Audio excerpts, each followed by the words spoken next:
Hi there, I'm Matt Wade. I'm a senior writer here at the Herald and I'm with Esther. Hi, I'm the Consumer Affairs Editor here. And we're going to talk today about the latest privatisation play from the Baird government, the privatisation of the Land Titles Register. Now, Esther's been doing a whole lot of reporting on this, so Esther, could you just tell us about the sort of things you've been reporting on in this area? So back in September, the government managed to pass the lower house, the legislation through the lower house and the upper house, and managed to convince Fred Nile to give it his vote. And so now they're going through the tender process and getting indicative bids about, to see how much the LPI is worth. That's the Land and Property Information Unit. You've got to keep in mind the Torrens title system that we use in New South Wales is 150 years old. It's considered the best in the world. In fact, it's being replicated by countries, a dozen countries, and it makes revenue. It underpins, a multi-billion, possibly $1 trillion worth of economic activity each year. And so, this titles office, if you like, they actually keep the records of all the titles of the properties we own in New South Wales. Is that right? Yeah, so there are 3.7 million land parcels in New South Wales, and each of them comes with a certificate of title which proves your land ownership, and that's backed by a government guarantee. Now, all those land titles and all the other information that it contains, like mortgages and easements and whatever it may be, all of that is going to be possessed by the private concession holder for 35 years, and they're going to sell it off for possibly up to $2 billion, and the government plans to use those funds to deliver its sports stadium package, which involves the ANZ Stadium and also Parramatta Stadium. Well, this of course isn't the first privatisation that this government has been involved in. Of course, the Baird government has made this idea of asset recycling, that is when an asset is privatised and when there's sort of like a sale made of the asset that's owned by the government that then passes into private hands. They've made this a real sort of trademark of their government, where a lot of assets that have been purchased by private sector have been then gone into the private sector. And so it's interesting that Baird is doing this, the Baird government is doing this again. We saw it first with the ports. A number of ports in New South Wales were privatised or put on long-term lease. Then we had the real big one, that was the partial lease of the poles and wires across New South Wales, across much of New South Wales. That's already been in process through the last year or so, and the Baird government has raised quite a lot of revenue from those leases that it's offered for the poles and wires that deliver the electricity to our homes and businesses. And so now we've got to this next,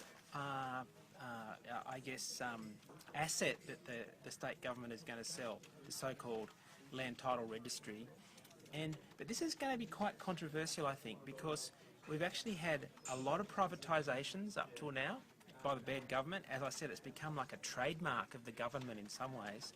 But we've also got the issue where people are a little bit suspicious of privatisations. We know from opinion polls that people are still quite unhappy about privatisations that happened quite a long time ago.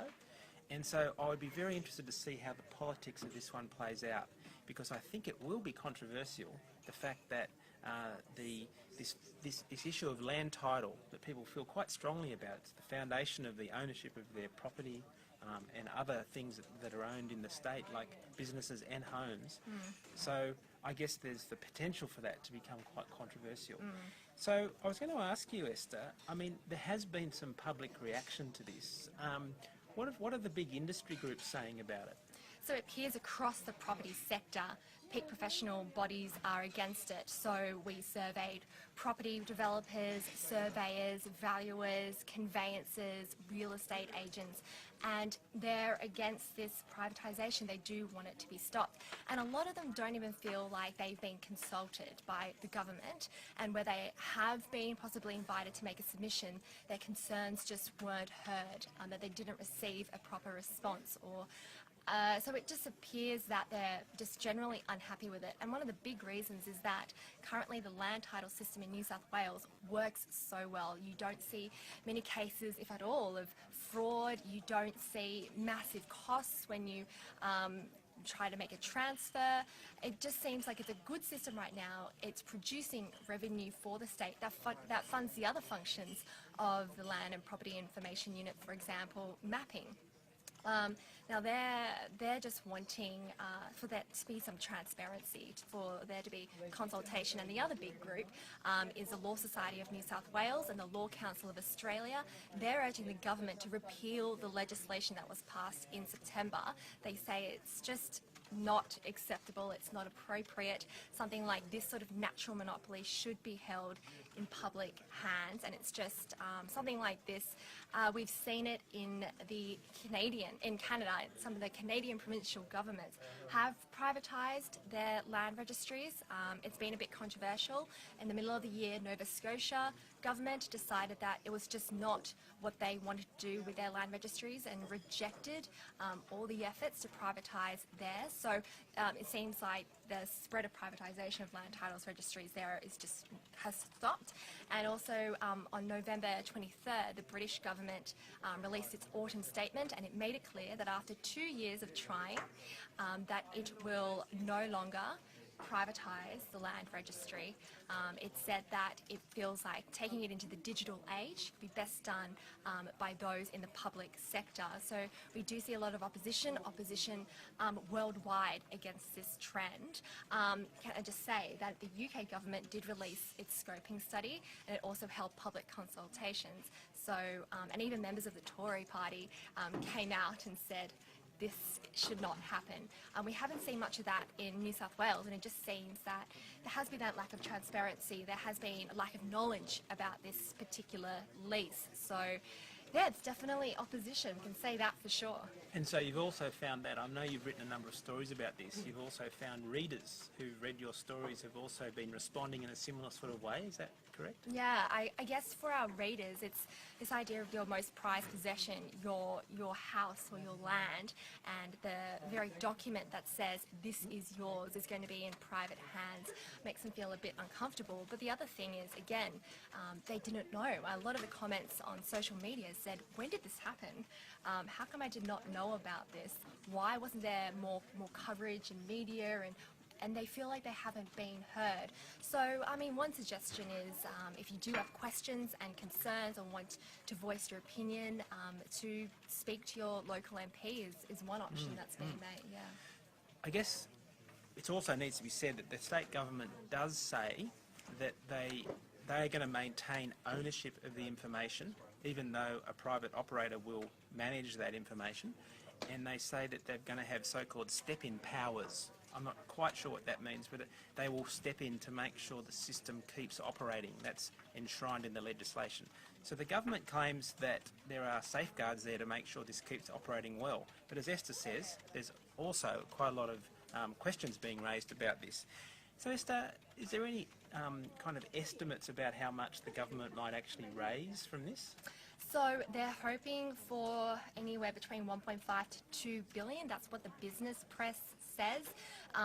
But we know from a leaked scoping study by Macquarie Capital in 2009 that the value they put on it was 440 million. But at the time, the potential buyers are more data companies like Vita and RP Data.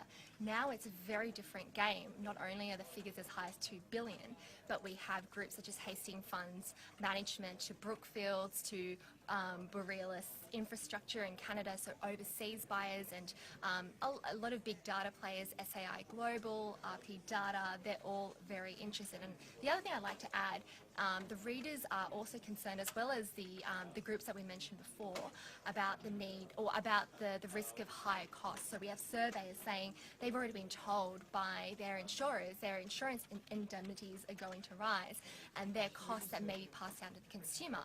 But we've also seen the LPI raise its fees by 25% overall. The government has said that it's revenue neutral, but they haven't released the modelling. But it might be the case of fattening the cow for slaughter, not sure. Who knows? Now, Labor have also said they're opposed to this, haven't they? How did Luke Foley, the opposition leader, respond? So very recently he said that out of all of Mike Bair's privatisations, privatising the Land Titles Registry was the single dopiest. So that's a pretty clear-cut reaction from the opposition leader. So I guess we can assume from that that there will be more to hear. We'll hear more from Labor on this. It'll be very interesting to see how the politics of the privatisation of land titles works out in the months ahead. That's something to look out for in the new year.